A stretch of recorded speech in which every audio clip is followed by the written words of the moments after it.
Hey everybody, it's Michael from Replica Airguns with another indoor field test shooting video. Today we're looking at the Umarex Colt Python 357, and this is a CO2 4.5 millimeter, and it's a revolver, as you can see, or pistol, whatever you want to call it. And we're revisiting it. I basically did a video 6 years ago, back in 2014, of this exact gun in black, and it performed pretty good. So we're kind of doing a revisit. I haven't reviewed the chrome version. I really don't think chrome's going to make a difference in how it performs, but it has been 6 years. Maybe things change in the way that they make it.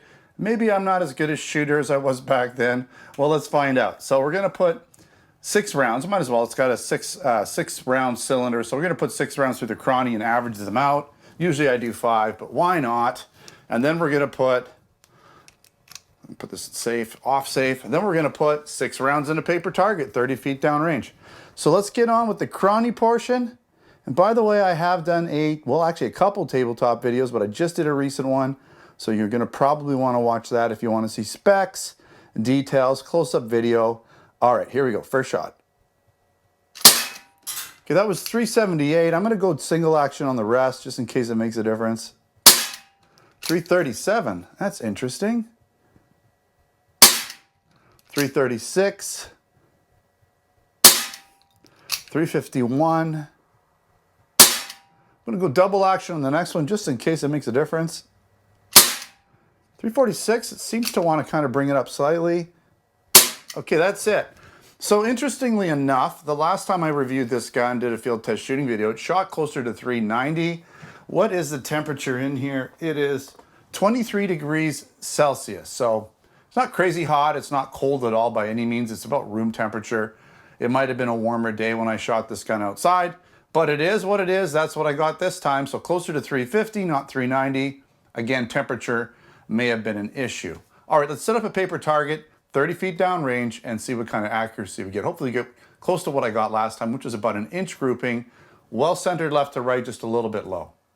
I've got my paper target all set up, 30 feet down range. We're going to be seated in the back as soon as I put my butt down.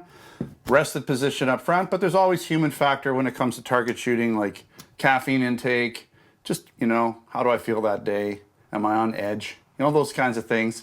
And I forgot to mention, but I am using 5.1 grain zinc-coated BBs and, of course, a brand new CO2. As always, when I do these types of tests, I put a brand new CO2 in there, so that's not going to be a factor with the feet per second, but at 350 feet per second on average, that's not bad. It's a little lower than the first test I did, but not a big deal. So let's see if I can pop some in there and get some decent results here.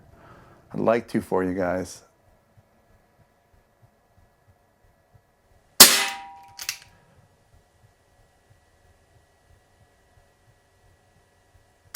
I think I pulled that one a little.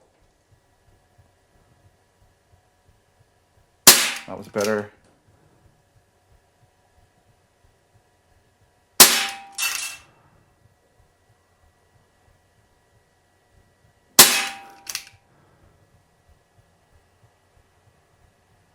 I think that was it. We'll just try one more here.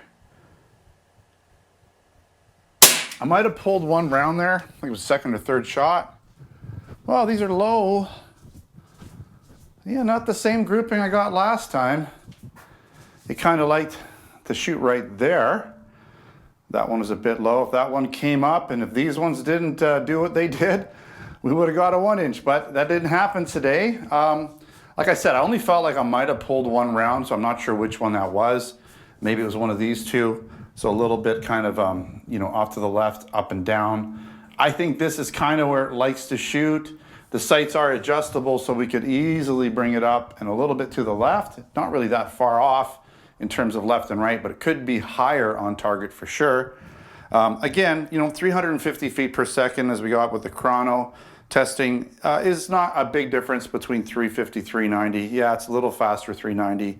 But again, you know, this is normal temperature conditions. I can't remember what the temperature was last time. May have been warmer, and warmth, heat does affect the CO2 pressure and just how the gun, you know, if the CO2 cools the gun down as you're shooting, if the gun's already kind of cold, if the CO2 is already cold, then the pressure's lower, the amount of, basically how it works is you need heat for the CO2 to expand. So being colder does affect the FPS for sure. All right, not a bad gun, has a nice trigger, really good weight to it. I like the big grips, but I have big hands. Some people might not like the big grips if you've got small hands, or the weight even if you're a little bit, you know, smaller in stature. It might be a little heavy to shoot, but you know, I think you'll be okay for that matter. A lot of fun. I love the shell loading guns. All of the series of shell loading guns out there, the Dan Wessons. Obviously, we've got all the Colt single actions. We got these guys. We got the KWC versions. There's wind gun versions, right? All kinds of old historic stuff out there that's shell loading. So if you're interested in the shell loading product, check out the Canadian and US stores. We have a lot of products there in terms of revolvers. But if you're interested in this guy, I'll put a link in the description of this video for Canada and the US, because we do sell the Umarex version in Canada and the US. We also have KWC versions of this exact gun in the Canada store. All right, thanks for watching. Don't forget to subscribe. Check us out on Facebook, Twitter, and Instagram. And of course, check out the Canadian US store over at replicaAirguns.ca and replicaAirguns.us for other products, air guns, BB guns, airsoft guns, pellet guns, blank guns, and other accessories. All right, thanks for watching. Until next time, take care.